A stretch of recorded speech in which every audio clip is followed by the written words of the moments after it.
Nípínlẹ̀ Èkó, tọkọ-tìyàwó lu ọmọ tí wọ́n gbà tọ́ pa.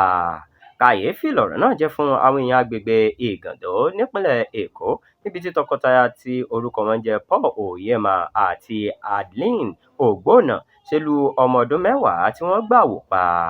Ìròyìn gbọ́ pé ìṣẹ̀lẹ̀ ọ̀hún ṣẹlẹ̀ lọ́jọ́ Àìkú Sunday tó kọjá lẹ́yìn ọ̀pọ̀lọpọ̀ ìfìyàjẹni àti ìpọ́njú tí wọ́n ti fi ojú ọmọdébìnrin náà rí. Gẹ́gẹ́ bí ìròyìn ṣe gbọ́, àwọn tọkọtaya tó ń gbé ní ìletò Jemese Papa Street ni wọ́n fojú ọmọ náà winá ọ̀pọ̀lọpọ̀ nǹkan búburú tí wọ́n sì máa ń ran ọmọ náà níṣẹ́ àìnídìí káàkiri àdúgbò. Ọmọdébìnrin tí wọ́n gbà wọ̀ ọ̀hún, tí orúkọ rẹ̀ ń jẹ́ Faith, ni wọ́n sọ pé ó ti ń ṣe àìsàn fún bí ọ̀sẹ̀ 2 báyìí, síbẹ̀ wọ́n sì tún fi ìyà jẹ láì tọ́jú rẹ̀.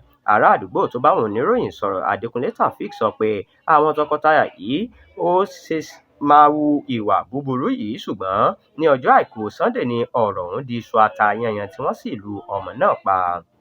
Lẹ́sẹ̀kẹsẹ̀ ni àwọn afurasí ọ̀hún ti sáré dìgbàdìgbà gbé ọmọ náà lọ sí ọsibítù, níbi tí wọ́n ti kéde pé ó ti jáde láyé.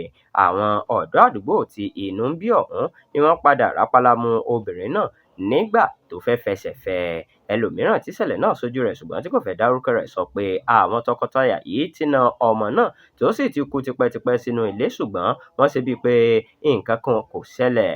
Lójú ẹsẹ̀ ni wọ́n ti fi tó àwọn ọlọ́pàá Igando Division létí. Lásìkò ìfọ̀rọ̀wánilẹ́nuwò tí wọ́n ṣe fún àwọn afurasí ọ̀hún ni wọ́n jẹ́wọ́ pé ara ọmọ náà kò yá, ó sì kú lásìkò tó ń gba ìtọ́jú lọsibítù.